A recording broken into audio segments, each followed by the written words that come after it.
Back cut! Down the hill!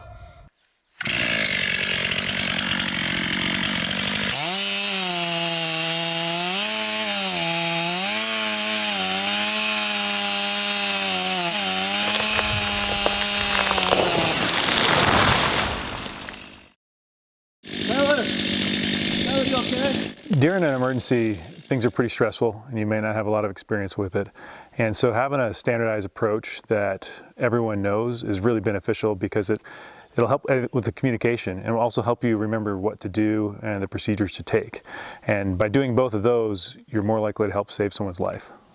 Patient assessment is probably the most critical component of patient treatment. It comes at the very beginning. It sets the foundation for successful medevac and allows the opportunity to identify critical patients and life threats early to adjust the treatment accordingly. First thing is taking care of yourself. So you want to make sure that the scene is safe and you're not going to do any harm to yourself. Second thing, identifying the patient and a general impression if you witnessed the accident or not, just trying to understand what might have happened and how severe it might be. So if you don't have a medical background and just CPR first aid training, it's super helpful to lean into the IRPG. It has basically a checklist top to bottom to help you go through a medevac and do a patient assessment. And so starting top to bottom is key. It provides organization and make sure that you're checking all the boxes and something's not missed. Even if you just have basic first aid, you can do a lot more than maybe you think. And having that reference sheet, the IRPG is going to do a couple things. One, it's going to remind you the steps that we can take in case you forget them. It's also going to break down a complex task into very manageable pieces. If you're going through a patient assessment and you find a life threat, it's absolutely critical that we treat that life threat before moving on down the list. So knowing what life threats are, your basic ABCs, airway, breathing, circulation, and any major bleeding, need to be addressed immediately. One of the first things you want to do after making sure the patient's airway and breathing circulation intact is communicate.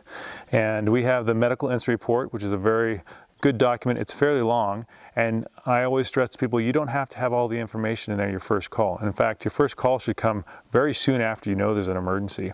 And you can just get out to the communication on the predetermined channel that you're using. You know, this is who you are, where you are, and what you need. And to me, that's the most important thing. So you can say, this is Joe firefighter, I'm a Division Alpha, and I just had a tree strike and I need help.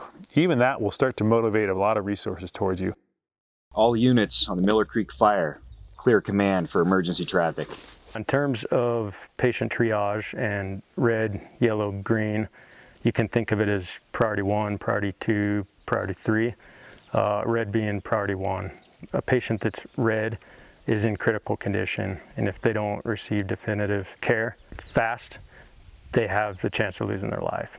If someone's unconscious, that's very concerning, and that's a life threat. If you don't see someone that's breathing regularly, that's a life threat because airway is very important. If someone's got massive bleeding, or what we call a hemorrhage, that could be a life threat as well. And so any of those that you think is a significant issue that the person in your mind either may die from or you don't know, go ahead and make that a red. That's what a red priority should do. It's going to get a lot of resources to you. Yellow is a tier down from red, and that's a patient that could become critical, might not be at this time, but is definitely a priority. They clearly have a medical problem or traumatic event going on, but it doesn't appear that it's going to be a life threat. And not that it couldn't become one, but it's not at the moment, and we probably have a little bit more time to work with the scenario. A green is really reserved for minor injuries, so a sprain, a strain, something that might take someone off the line. We might need to get a resource just to take them down to the camp or something to that nature, but it's not going to be a life threat and shouldn't develop into one. Assessing the patient, I'm thinking what that patient needs right now, what interventions can we do to treat the life threats, and addressing those. After those life threats are treated and the patient's still critical, then it's getting them stabilized, packaged, and transported off the hill to definitive care as fast as possible. So after doing a full assessment with the patient, and this should happen pretty quickly, you should have enough information to determine if that patient is stable or unstable, if they're critical or non-critical.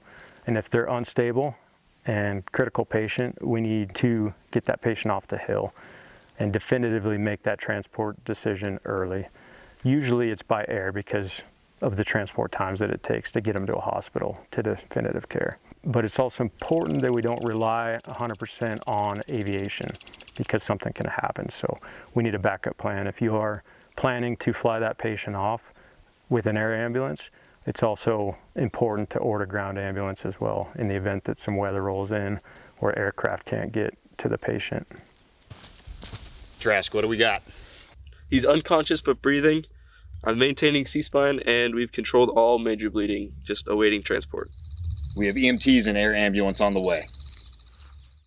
As wildland firefighters, we frequently work in unpredictable conditions and dangerous environments.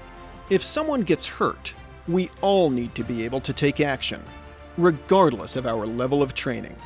Let's review the patient assessment process. First, establish scene safety. Look out for your own safety first. 2. Form a general impression of both the patient and the situation. 3. Communicate early. Even very limited information will get help moving toward you. 4.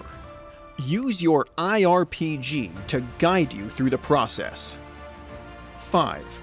Identify and treat life threats as best you can. Finally, make a transport decision. Whenever possible, have more than one option for patient transport. A fundamental part of our safety culture is taking care of each other. If you find yourself responding to an injury in the field and you don't know what to do, use your IRPG. Time and time again in emergency situations or stressful situations, a standardized approach using a list has been shown to save lives again and again repeatedly. And we know this from NASA, we know it from medicine, we know it from aviation. And so this list was designed from previous experiences in the wildland fire, and it works.